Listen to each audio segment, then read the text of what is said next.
Some battles aren't fought with swords and shields, but with house policies taped to a door, with clauses etched in stone within a last will and testament. Today's story is about such a battle, a quiet war between generations, between a mother's love and the boundaries she was forced to draw. It's the story of a mother who spent a lifetime cultivating her land and a daughter who saw that legacy only as a glamorous stage. And the climax of it all was the moment she stood before her entire community, microphone in hand, not to tell a sad story, but to read a testament to her own life, securing its future with a single, notarized page. It all began quietly. Some breakups don't happen with slammed doors. They arrive as quiet edits. A profile photo changed, a phone that stops ringing, a sentence that used to be softened by love now delivered without any lace at all. I have learned, on Prince Edward Island, that what survives is not always what blooms the brightest. It is what is tended at daybreak when no one is watching. If you've ever walked a field in May and pushed your boot into red earth still holding last night's cold, you know that care has a temperature. I have kept a farm and a tea room alive through storms that forgot to ask permission. I thought that meant I could keep a relationship alive by the same mixture of attention and patience. It turns out people are not rows of tulips. They do not come back because you know when to water them. Sometimes they cut the hose and tell you to stop trying. My name is Eileen Marchand. I am 60, a widow, and I run Marchand's Field and Tea on the edge of Charlottetown, down a road where dust behaves itself and drivers lift 2 fingers off the wheel to say hello. The land is 5 acres of tulips and perennials and sensible herbs, with 2 greenhouses, a packing shed, and a small tea room that seats 16 when we move the extra chairs out of the storeroom. I live above the tea room in an apartment that still smells a little like cinnamon by morning, even when I scrub the counter twice. The sign by the lane is white with green letters because green forgives mistakes. Peter, my husband, painted it the year before he died, and once a season I touch up the M because wind insists on reminding a woman what she cannot control. I set the kettle at 450. I put on my boots without looking because the floor remembers where my feet end up. I step outside and listen to the pumps on the drip lines hum themselves awake. The greenhouse reads its truth on a thermometer I trust more than the news.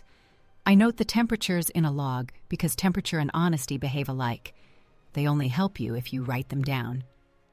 I walk the rows that will be opened by Canada Day, pink and cream and red, thick with promise that makes you forgive 1,000 small chores. I have 2 part-time helpers, Maddie, who is 19 and saving for community college, and Pearl, who is 67 and still stronger than sense. Together, we cut bunches for the church and the nursing home, and on Thursdays we bundle stems with brown paper and string because brown paper makes flowers look like a plan kept. At 11, the tea room opens. There is nothing fancy there, tea in real cups, small sandwiches, shortbread that does not apologize for butter, and scones forgiving enough to survive a beginner's oven. I keep a food safety plan in a binder beside the till. Fridge logs, sanitizer test strips taped into a pocket, a list of suppliers. The kind of paperwork that looks dull until the day it keeps you from crying. At the end of a day, I reconcile the HST, total the squares in the till tape, and sign my initials in a bottom corner no one sees but me. I like that the proof exists whether or not anyone cares. My daughter Sophie lives in Montreal. She is 32 and sounds like the modern world when she wants something. She studied communications and learned how to make a sentence do tricks. She moved away at 19 and spent her early 20s working every job that taught her to arrange other people's attention. Hotel promotions, charity galas, travel content under skylights too clean to have cooked under. When Peter died, she came home for a week and stood in the doorway of the packing shed like she might catch grief if she crossed the threshold. She cried when it was time, then left a card on my table that said, "We are our own weather." I kept it because you keep things your children make, even when they are paper and wind. The first talk about helping the farm modernize came last year. She flew in for a long weekend in May and walked the rows in shoes that did not deserve the soil. "It's beautiful," she said, camera up, eyes moving, mind racing. "We could do weddings, small, tasteful, 2 nights only, or golden hour photo sessions. Sell 20 tickets and set up a Prosecco cart. People will pay for the mood." I said what land always says when asked to do tricks. We have rules. Agricultural zoning here is not a suggestion. You can sell what you grow. You can host the community when it needs you. You cannot remake a field into a stage just because a sentence looks good under it. She sighed like I had failed a test. Mom, she said, you're thinking small. A few launches, a few sponsors, and suddenly you don't have to wake up at dawn to cut stems. I said, I don't wake up at dawn because anyone makes me. I wake up at dawn because tulips don't cut themselves. She went back to Montreal with a head full of plans and a phone full of photos. I stayed and did the patient work. Summer brought tourists who needed something to hold after realizing that the island's quiet would not speak first. We made more scones. We learned how to say, no, we don't host weddings, in a tone that felt like offering something else, instead of denying what people had invented in their heads. We donated bouquets to the care home, we tied ribbons for the church when someone needed to be buried, and we fed tea to teachers with faces that had done a year too long. The thing that broke wasn't loud. It rarely is. In early spring this year, when the ground still had the stubbornness of late freeze and the wind had not yet decided to be kind, Sophie texted me a link to a video. She had overlaid footage of our field with words she liked. Harbor Light Meadows by Sophie Marchand, coming soon, sunset sessions, curated gatherings. Our name was not in it.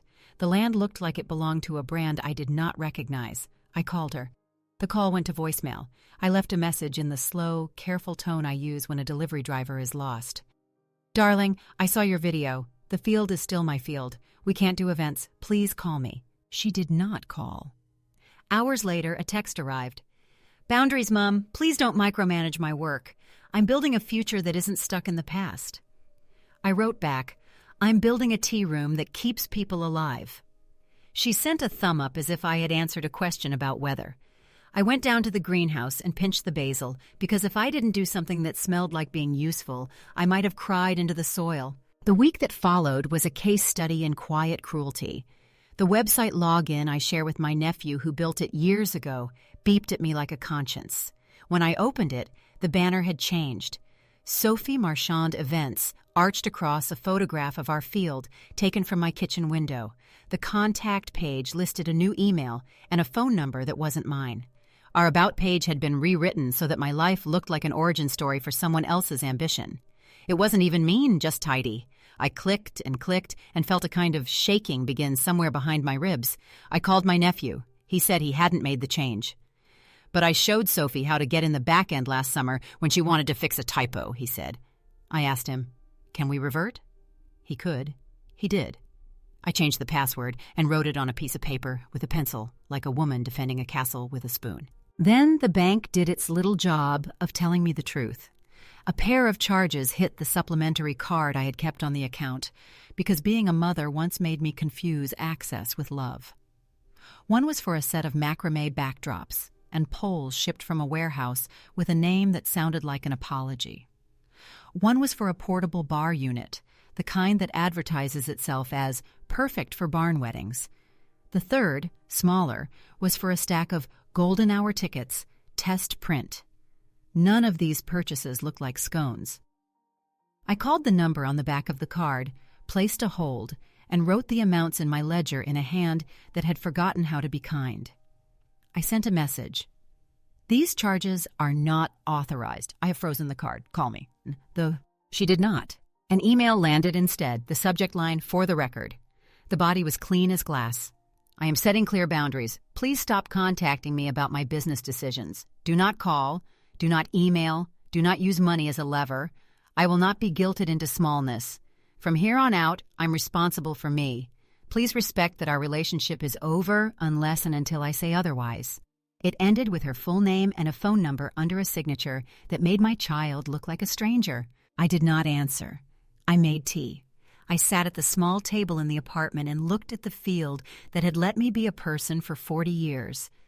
I remembered the winter after Peter died, when the light went out on the oil tank, and I learned to coax it back with a screwdriver and a prayer I did not know the name of. I remembered the year Fiona flattened a corner of the greenhouse like a careless hand, and we opened the tea room the next day anyway to pour hot water for neighbors who needed the shape of a mug to remember they were held. I remembered the time I sold Peter's old truck to keep Maddie and Pearl paid through a spring when tourists chose elsewhere, and the church still wanted altar flowers because someone had married, someone had been baptized, someone had died, and the earth insists on being marked even when the ledger shakes. I looked at that email and understood it meant to make me the villain in a story that loved itself too much to ask for facts. When you are a woman who has kept a place afloat, you learn to grieve while standing up. I carried the grief into the office and did what I do when the wind starts lying. I made a list. The top of the page read, "Facts, not feelings." Because feelings aren't wrong. They are just poor administrators. Under that, I wrote the legal name of the business, our HST number, the land title reference, the insurance policies declarations page, the payroll register, the food safety inspection report, and the service contract for the drip pumps. Each item got a tab in a red folder I had bought for taxes and never taken seriously as a friend until now. In another column, I wrote the list called What I Paid For.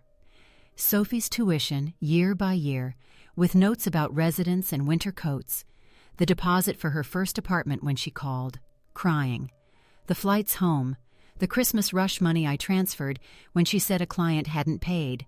These are not debts legally owed. They are the ledger a mother keeps so she doesn't write a poem where a policy should be. I called the bank manager, whom I know by name, because small towns believe that names make people behave. I asked to remove all supplementary cards and to enable 2 signatures on any transfer over $500 and to set up alerts on any e-transfers. She did not ask me to justify myself. I slipped the confirmation letter into the red folder under bank the day it arrived and let the paper hold my worry while I went to bake. There are sentences that are meant to be told later in a kitchen. I found my strength, and I was braver than I knew. There are others you do not fit to a monologue because they belong to the moment you lived them. A week after the email, Sophie called from a blocked number. I answered only because I still answer every phone that rings, like it might be someone who needs me. Her voice had that professional softness someone teaches you in a course about conflict. "This is to inform you," she said, "that I'm moving ahead with a rebrand and event series. I won't be using your name. I am entitled to my future." I listened to my own heart, refusing to become a gong. "You are entitled to your future," I said. "You are not entitled to mine." She hung up. The line went quiet like a field in winter. Grief changes shape depending on whether you handle it or it handles you. I chose to handle mine with cloth and pen. I ironed the cafe curtains because clean edges make rooms behave. I polished the glass case where we keep the lemon squares because lemon demands better light than grief. I wrote a polite, firm email to the web host, attaching the business registration and asking them to revert any unauthorized changes or risk being complicit in misrepresentation. I wrote to the craft rental company whose bar unit had been charged to my account and explained that the purchase was fraudulent, then printed the bank's dispute form. I cleaned the sink trap because sometimes the only way to feel less small is to make something dirty into something useful. If you live here long enough, you understand the way news travels. Fast among people who need it, slower among people who prefer to mind their own business.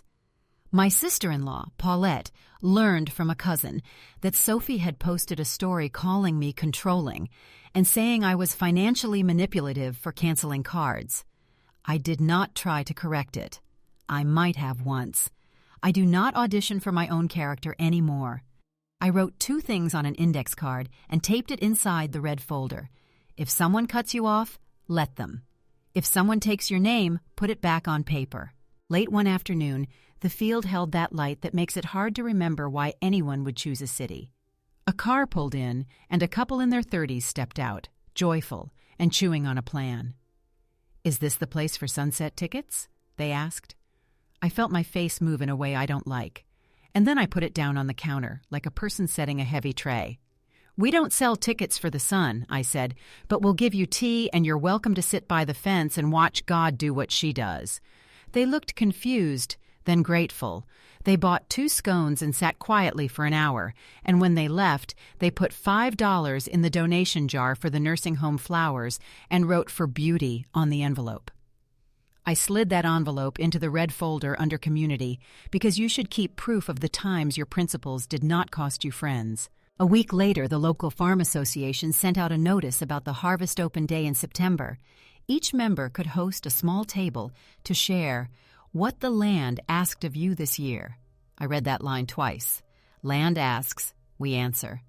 I sent back a reply. Marchand's Field and Tea will participate. Our table will display history and rules, how we stay open without becoming something else. It felt dramatic when I typed it. It felt like oxygen when I hit send.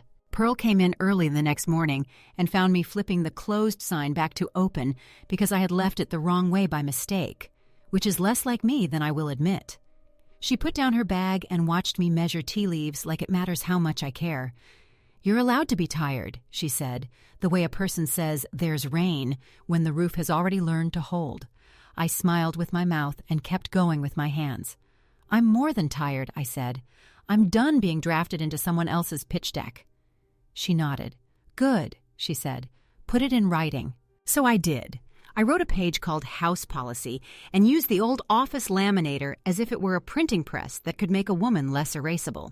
The page said, Marchand's Field and Tea, House Policy. We sell what we grow and bake. We do not host weddings or commercial events. No sunset tickets. The sunset is free. Commercial filming by prior written agreement only. Supplier contracts and bank transfers over $500 require 2 signatures.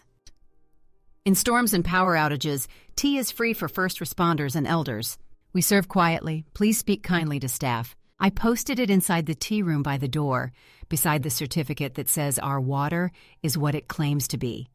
I printed smaller copies and taped them where staff could point to them when someone's hope turned into insistence. And then, because policy without proof is just a good mood, I booked an appointment with a lawyer in town who has hands that look like they have held more letters of administration than cups of coffee. I need to update my will, I told the receptionist on the phone, and I need to do it in a way that sticks. We can do that, she said, in the voice of a woman who enjoys paper for all the right reasons. The last time I saw Sophie in person before the line went silent was July.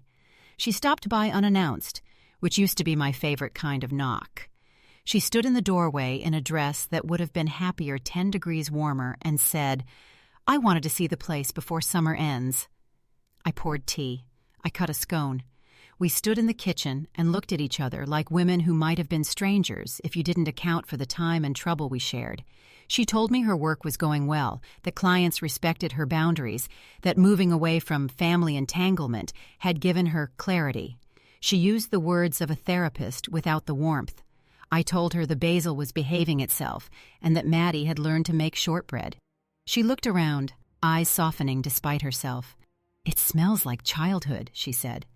It smells like butter, I said, and we both laughed like that might be enough. It wasn't. Before she left, she asked, as if remembering something at the bottom of a list, whether I had thought more about legacy. I said I had. She brightened, and then I said, I think legacy is how a place stays what it is.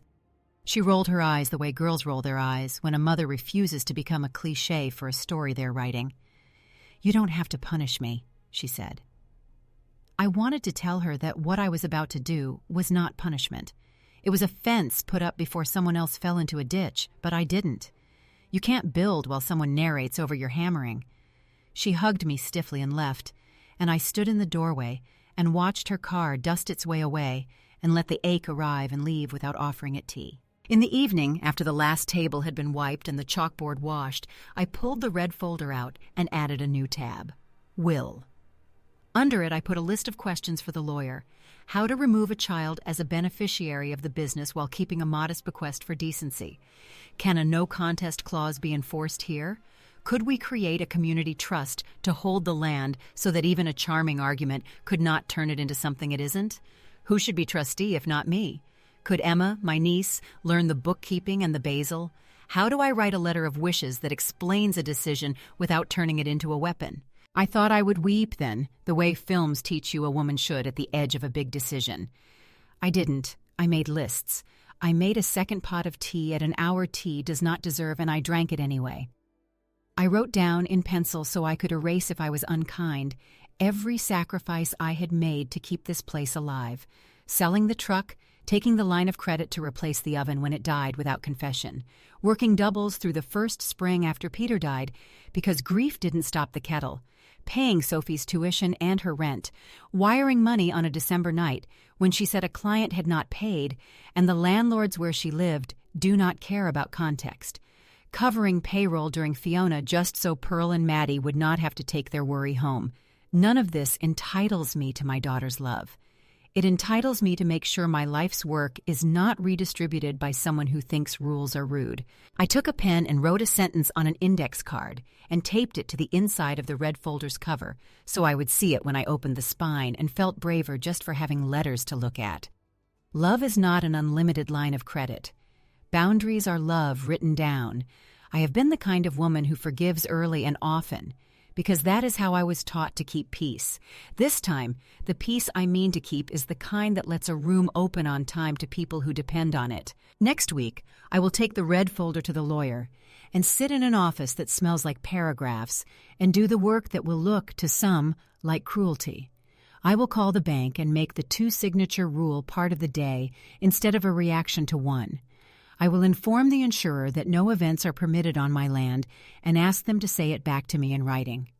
I will send a note to the Farm Association to say that our Harvest Open Day table will include a policy posted for all to see, and I will keep watering the tulips and kneading the dough and serving tea to people who do not need to know what it cost me to decide this.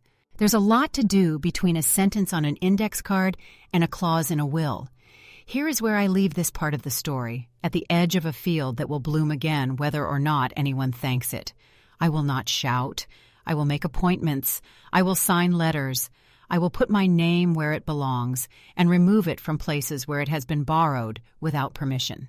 And when the Harvest Open Day arrives, I will stand by a table covered with brown paper and photographs of this place doing exactly what it does best and speak clearly about what we are, and perhaps more importantly, what we will never be. Some plans aren't born loud. They start as a pen uncapped before daylight, a kettle settling on the hob, a list written on the back of yesterday's deposit slip. People imagine resolve looks like a speech. Out here it looks like block letters on a manila tab. I don't know when it became unfashionable to say that paperwork has saved more small lives than inspiration, but I have proof in a red folder that sits on the office shelf like a spine. After I decided to change my will, I did not ask the sky for permission. I checked the cooler, tied on my apron, opened the tea room on time, and then I began to make a future that would not collapse if the wind developed opinions. I started the day the way we always do on this island when we mean to do something difficult, by completing something ordinary.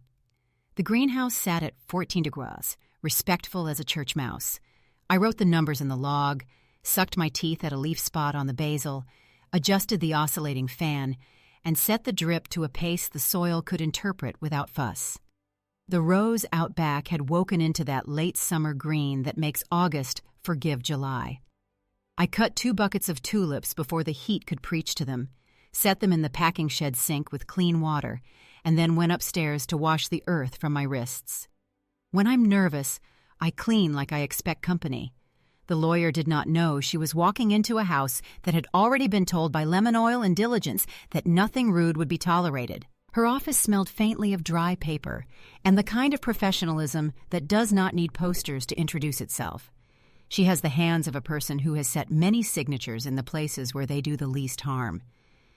I set the red folder on her desk and my coffee on a coaster, because I respect furniture even when it is not mine.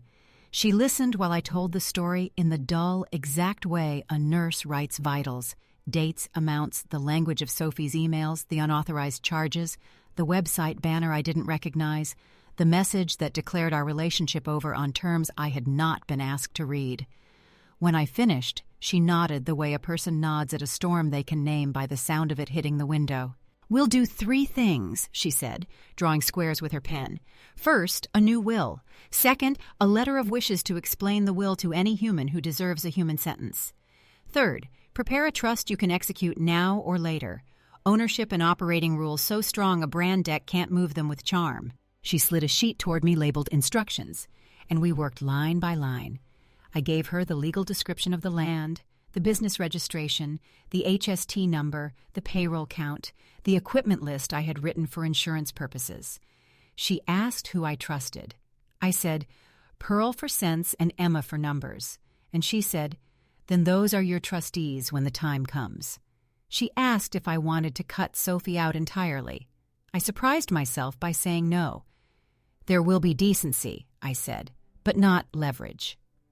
We wrote a modest, specific bequest in the will, something a court would not call spite.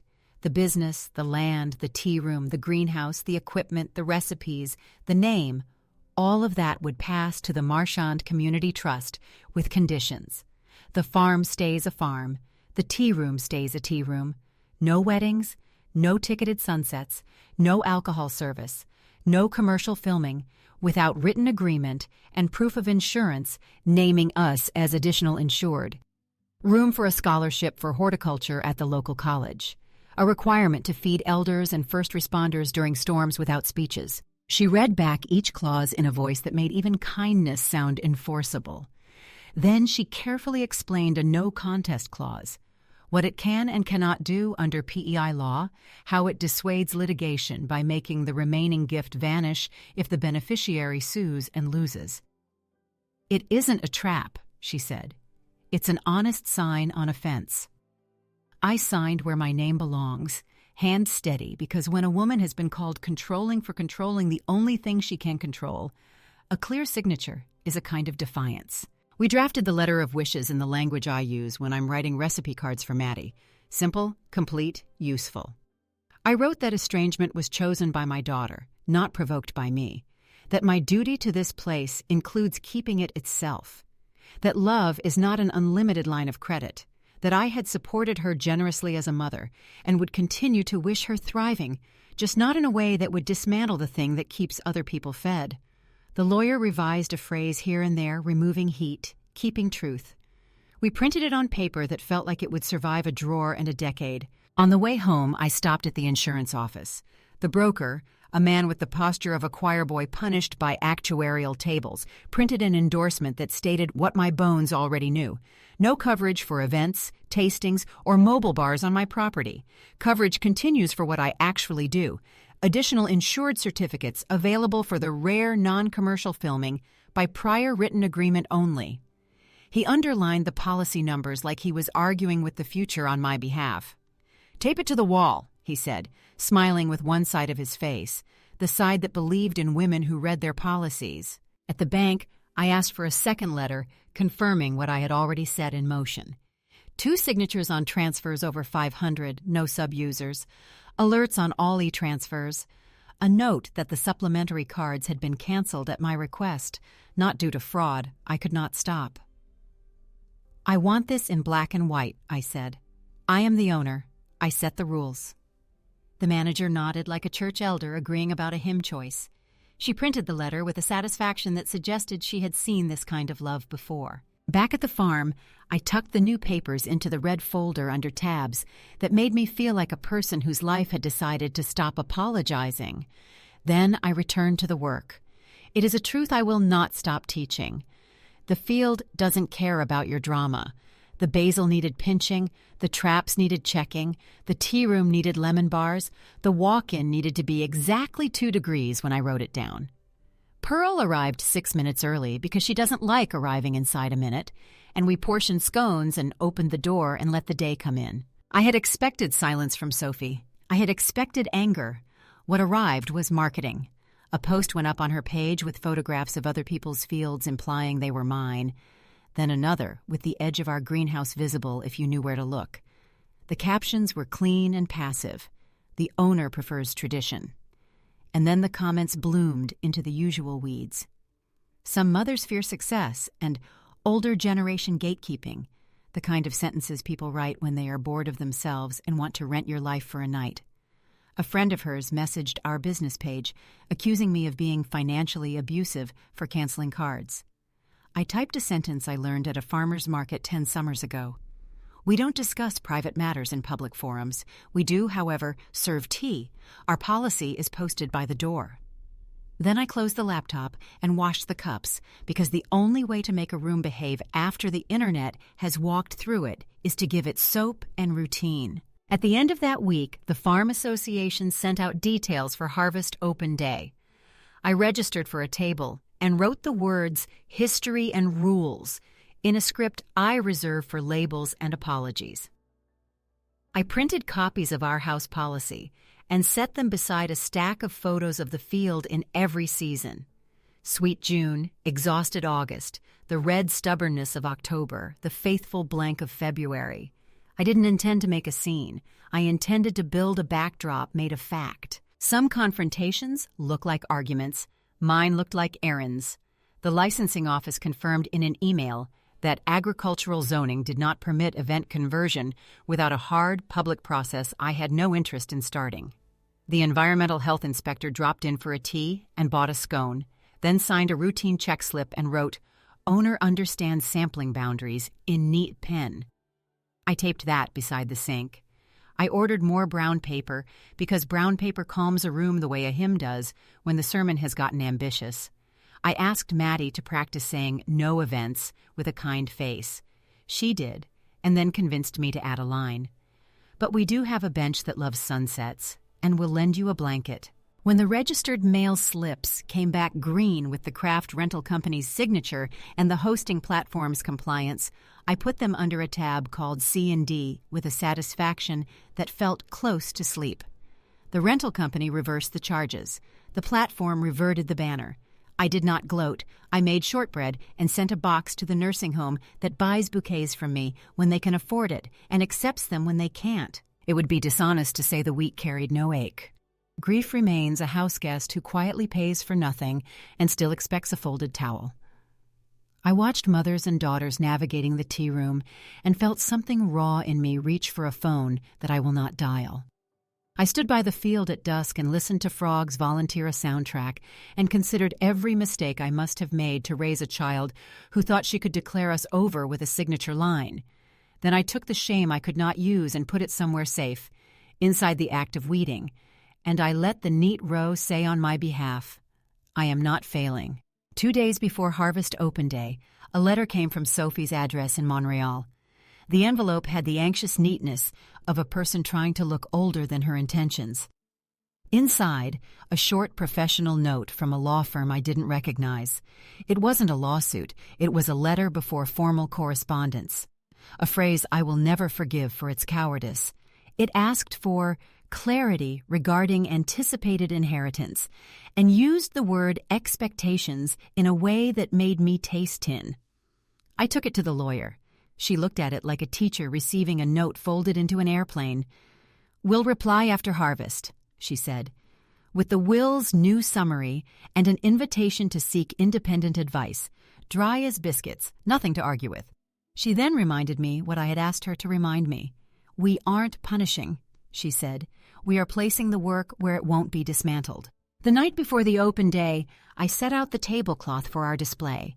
Brown paper with clean edges, a vase with stems in the 4 colors that tell the truth about our year, a tray of small scones labeled "not for sale," copies of the policy, a photo of Peter painting the farm sign. I added the health inspection report, the bank letter, the insurance letter, and a 1-page summary of the trust draft, not for debate, only to show that I was not making this up to impress a crowd. At the last minute, I put the letter of wishes into a plastic sleeve and slipped it under the table to hold my nerve. That letter has become a place I can rest my mouth when my heart tries to run. Morning arrived fair enough to make me suspect I had done something right. The field had the calm of a classroom before a decent lesson. We opened the gate and people came.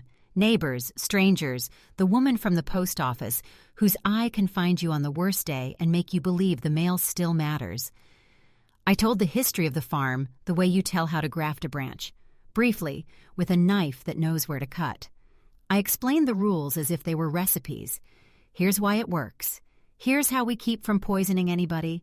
Here's what you can substitute when you are out of patience. People nodded. Some told me their own stories, their sons with apps they don't understand, their daughters with ideas too grand for a countertop. I handed them the policy printed small enough to slip into a wallet. "Show this to yourself when someone says you're old-fashioned," I said. "It helps." Midday, Sophie arrived. She came with Marco and a woman with a camera that cost more than my first car. They were dressed for a field that staged itself and had misplaced the part where dirt happens. Sophie's face tried to quiet itself and failed. "I'm here as a guest," she said, voice professional to the point of brittle. "Of course," I said. "You can be one." She moved to the display table and read the policy. Her mouth made a shape that remembered me. "You really did this," she said. "I really did," I said. The camera woman asked if she could film a candid moment. I pointed to the line on the policy about commercial filming and to the sign-up sheet for permission requests. "We do many things for free," I said. "We don't do that." I will not pretend it didn't hurt when she turned away. I will not confess a stoicism I did not possess. I breathed like a woman who had lifted empty trays in winters when grief weighed more than bread. I poured tea for a couple who remembered me from a storm and told myself the oldest truth I know. If you keep doing the next thing, eventually a day becomes a life again. Late afternoon, the Farm Association chair fetched me for the small microphone they set under the maple to thank donors and ask for volunteers. She pressed it into my hand like a clean towel. "Say something about your table," she said. "People love to know what's actually true." I do not use microphones when I can use a ladle, but I used this one for 8 sentences. I said that a farm is a contract between land and calendar. I said that our tea room is not a stage. I said that the sunset is free and always will be, and that if anyone tries to sell it to you, they will sell you other things that don't belong to them. I said that I had updated my will and was building a trust so that what feeds us would not be interrupted by a rebrand. I read one line from the house policy, "We sell what we grow and bake," and watched an old man wipe his eye with the back of his hand, which is my favorite kind of applause. After, a woman in a blue cardigan I recognized from the care home took my hand and squeezed it with the grip of a person who has pulled many people out of chairs that didn't want to let them go. "Do what you must," she said, "but don't stop sending flowers on Tuesdays." "I won't," I said. "The trust will require it." She laughed at the phrase, "require it," like it was poetry. Out here, paperwork is our poetry. We closed the gate at 5. The field exhaled. Pearl swept the packing shed as if it had offended her. Maddie counted the donation jar with solemnity and wrote the number twice so we wouldn't tell a false story later. I took the red folder from the display and carried it back to the office. On top of the papers, I laid the letter from the lawyer prepared for Sophie's counsel, a plain summary of the will changes, a reminder that she should seek advice of her own, the no contest clause quoted without relish, the trust's conditions described in language so dull a flare could not catch it. I am not naive. A letter does not teach a child to come home, a policy does not make a heart bend, but I have learned too much from tulips to confuse what I want with what will grow. You prepare the bed, you plant the bulb, you water, you wait, and you accept that not every root chooses you, even if you have loved the soil with your whole life. That night, when the tea room had settled into the kind of quiet you can hear, I wrote a new index card and taped it under the first. Love is not a bribe. Keeping a promise to a place is not a betrayal of a person. Tomorrow I will take the letter to the post office and then to the lawyers to sign the final draft of the trust. The day after, I will update the website with a small page called How We Work, so I can stop answering the same question with a speech. Sometime next week, I will stand in front of this town at the fall church supper and read one paragraph that will look like an announcement, but is really a blessing. That Marchand's Field and Tea intends to continue to be exactly what it is, without apology, without events, with an open door and a kettle that minds its own business. I don't know what Sophie will do. People like to end stories with reconciliations that make the ache worth it. I have a different ending in mind. It isn't dramatic. It is durable. I will put the trust to paper. I will put the policy by the door. I will put the flowers where they are needed. And if the final chapter asks me to read these words aloud at the church hall with the microphone that thinks it knows me, I will do it with a steady mouth. The truth does not need to shout when it can be notarized. Some endings don't announce themselves. They set the table, straighten the cutlery, and wait for you to sit. I used to think closure would feel like a door slamming, loud, decisive, something a neighbor could testify to later. It turned out to be a laminated page by the tea room door and a signature witnessed by a woman with neat handwriting. The week after Harvest Open Day, when strangers thanked me for telling the truth plainly and friends hugged me like I'd carried something heavy without making them watch, I realized I had been living with the ending and only now had the manners to recognize it. The first weekday after Harvest, I took the red folder to the lawyer and signed the trust deed. It didn't feel dramatic. The pen had weight, the paper had grain, and the room had the pleasant, tired confidence of a place where people make decisions and then escort them into the world. We read through the final clauses. The land and business transferred to the Marchand Community Trust. Use restrictions spelled in language even a storm could not blur. No weddings, no ticketed sunsets, no alcohol service, no commercial filming without written agreement and proof of insurance naming us as additional insured. A spending rule that made generosity ordinary, flowers to the care home every Tuesday, tea free to first responders and elders during power cuts. A scholarship for a local student pursuing horticulture, 2 trustees now, me and Pearl, and 1 successor trustee named Emma, pending her training. There was a line that will comfort me when memory grows less obedient. The house shall remain a tea room. I initialed the margin there, not because anyone asked me to, but because sometimes a woman writes her name beside a promise so the promise doesn't get lonely. We signed the will as well. The lawyer read the witnessing formula with the patience of someone who respects ceremony where it holds people together. The bequest to Sophie was modest and unconditional, a sum that would cover a fresh start, but not purchase my life's shape. The no contest clause followed, not like a threat, like a fence. If she challenged the will and lost, the bequest would vanish by its own terms. We tucked the letter of wishes behind the will, my words about love and limits and the duty of a place to remain itself. I did not cry. I steadied the pen and felt the particular relief of work completed without applause. On the way back, I stopped at the post office. The clerk knows our address by heart, and the way I look when I'm doing something I wish I didn't have to. I sent a registered letter to the Montreal firm that had written on Sophie's behalf, a civil summary of the new will, the trust's broad terms, an invitation for her to seek independent advice, and the line I had practiced until it fit in my mouth without breaking it. I will not discuss inheritance further. The clerk slid the tracking receipt across the counter with a small, sympathetic thump that sounded like a lid set on a pot so the soup can settle. At home, I posted this new policy page on our website. It wasn't user experience so much as a public conscience, house rules, why we don't host events, how to ask to film, the answer generally being don't, sometimes send a letter, what we do in storms. I added a photograph of the hand-painted sign Peter made because photographs can carry behavior if you ask them to. Maddie checked the links and nodded with a satisfaction I have come to trust more than praise. The community did what communities do when something honest has been said aloud. It went on living, and it kept an eye out. The priest came in for tea and told me the church hall would welcome any overflow during winter storms. The care home nurse left a thank you note with 5 lines of handwriting that made me straighten my back and keep my word. The Farm Association shared a short post on their page. Open Day Highlight. Marchand's Field and Tea explains how we stay ourselves. It is a particular grace to be noticed and then immediately return to yourself. Things were quiet for 4 days. Then the phone rang with the number from the Montreal firm. I did not want to answer.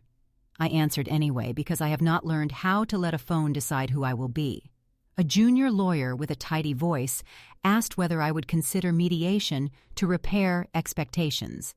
I told her the will was signed, the trust was executed, and any conversation would be with papers present and people acting like adults. My client is concerned about reputational harm, she tried, and I said the most peaceful sentence I have taught myself this year. We do not discuss private matters in public forums. She thanked me in a voice that sounded like failing politely and hung up. Sophie sent an email 2 days later. It didn't flare, it chilled. I saw the post. She wrote, I understand you've made a decision. I disagree with your framing. Please remove any insinuation that my plans were fraudulent. I will not pursue inheritance. I will not be contacting you again. The last sentence did not land like a threat. It landed like weather I had already dressed for. I replied with 3 lines. I have removed nothing because I have named nothing. The policy is about the house, not you. I wish you safety. Then I closed my email and scrubbed the sink. The chrome shone. The room behaved. There was still the church supper, the unofficial town parliament where people perform their competence with casseroles and jokes they haven't had time to write. I had been asked to speak for 2 minutes about resilience because our booth at Open Day had sent a rumor into the parish that I knew how to keep a room from becoming a stage. The night smelled like coffee and onion and floor wax, which is to say, fellowship. I stood by the kitchen window and watched the line form. Boots, flats, Sunday shoes rescued from a closet, while Pearl arranged lemon squares in rows that would comfort a mathematician. The chair tapped the microphone. People sat. We sang a verse of For the Beauty of the Earth, because the earth remains the only sincere reason I know for a song. Then she introduced me with the kind of generosity that makes you want to tell the truth. I walked to the podium and set the red folder down, not to wave, but to anchor. I did not bring my will. I brought the policy and a photograph. 2 minutes, I said, and the room laughed the way rooms do when they are hoping you mean it. Here is what we've learned at Marchand's this year. A farm is a contract between soil and calendar. A tea room is a promise that whoever comes in will leave warmer than they arrived. Neither of those is served by chairs on a lawn with a rented bar. There were smiles. There was relief. So we wrote it down. When things are written down, they are not an argument anymore. They are a practice. We posted, we sell what we grow and bake. We do not host weddings. The sunset is free. And then we kept feeding whoever shows up, especially when the wind decides to be mean. I held up the photograph of Peter painting the sign. In our first year, my husband made a sign that told the truth about us. I am trying to be a sign like that, not loud, durable. I closed the folder, returned to the table, and felt my lungs do that quiet, grateful thing a body does when it has not betrayed you in public. After the supper, one of the counselors shook my hand and said nothing useful, which is the only way a counselor should speak at a church supper. The principal of the elementary school asked if the scholarship could include kids who want to study landscape design. I said yes because the point is to get hands into soil, not to guard borders. A teenager with a shy mouth told me she liked the way our policy sounded like common sense. I told her common sense is just courage that's had time to settle. We loaded dishes, we returned chairs. The hall returned to quiet, and the night apologized for nothing. I won't catalog all the small consequences that collected in the weeks after. The sponsor who had once courted my daughter messaged to say he respected our boundaries and would send a case of non-alcoholic mixers with clean labels and no expectations. The case arrived with an invoice showing a discount, not because we are charming, but because we are tidy. We placed the bottles on the retail shelf beside the jam, and they moved at the pace of real life, slow enough to feel honest. A travel blogger passed through, asked about sunset tickets, took a photograph of the laminated policy instead, and wrote a short paragraph on her site about why small places deserve to keep their shape.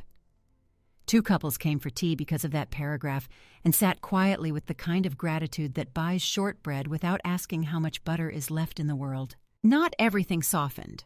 Sophie's final email did not evaporate. It hardened. That is the work of goodbye.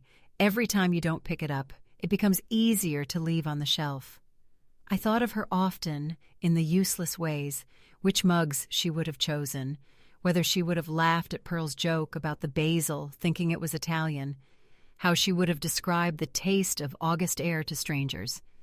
I let myself think of these things, and then I returned my mind to the room because the kettle had not grown a conscience, and the ledger needs numbers or it tells lies. The only real flair came from a man who messaged to tell me I was withholding generational wealth and afraid of innovation. I responded with the standard line, "We don't discuss private matters in public forums. Our policy is posted by the door." He pushed. I muted. Muting is an underrated spiritual discipline. You can hear your own life better when the static stops pretending to be a station. Winter eased itself into the conversation halfway through October. We folded the patio chairs and stored them in the shed with the patience of people who have outlived impatience. The field went bare and beautiful. The greenhouse kept a small fire of green under plastic, an ordinary miracle. We continued to deliver flowers on Tuesdays, mums, then pine boughs, and 3 white roses for each wing of the care home, because winter asks for less color and more intention. When the first gale chewed the power line down the road, we lit tea lights, and the room filled the way rooms fill when it's very dark and nobody wants to say they are afraid. We poured tea free for elders and first responders as the policy requires.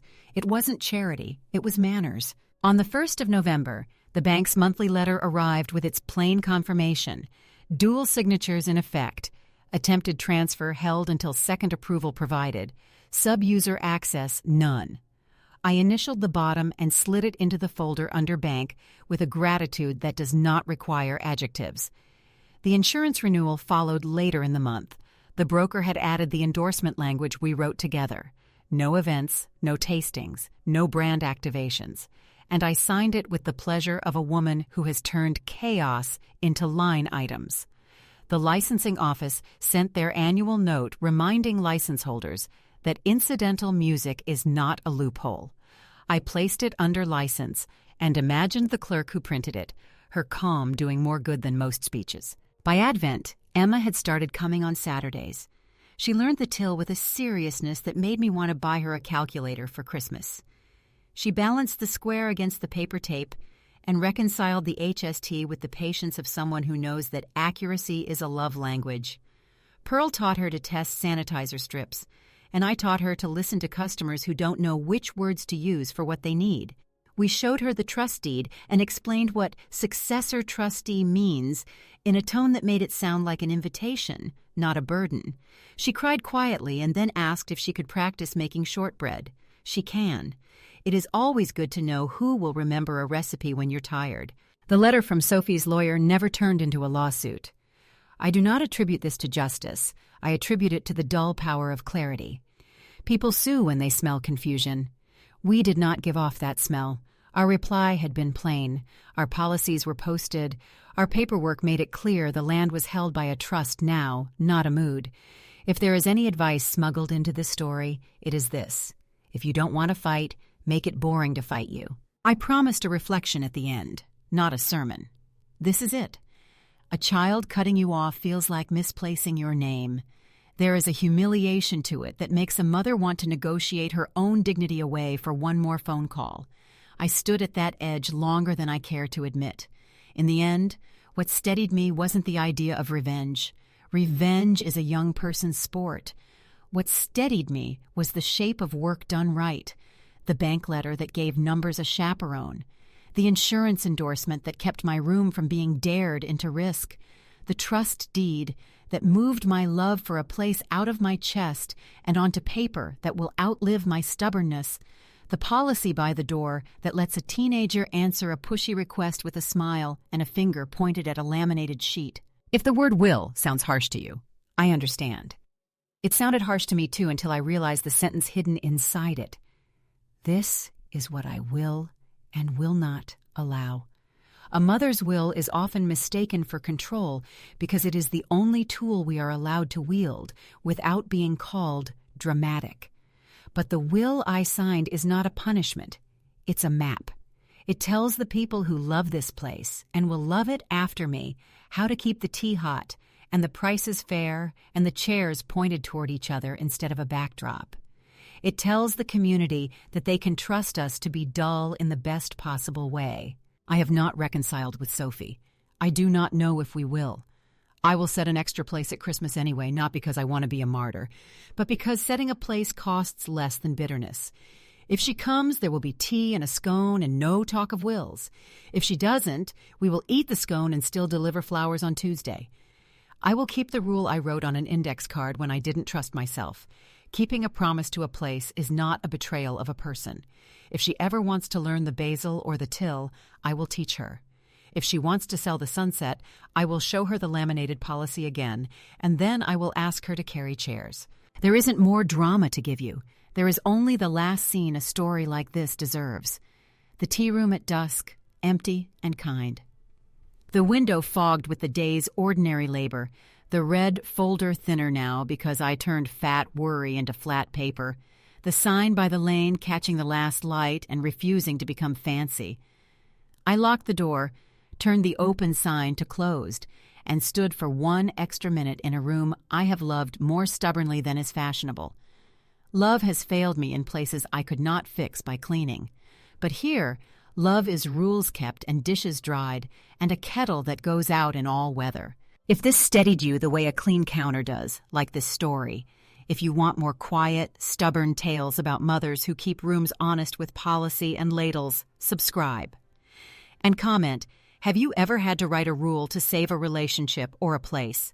What did your sign say? Who signed your letter? If any of this rang true, share it with someone who thinks a microphone is louder than a will. There will be another story when spring puts its hand in the soil again. I will be here, early, with the kettle warming and the policy by the door.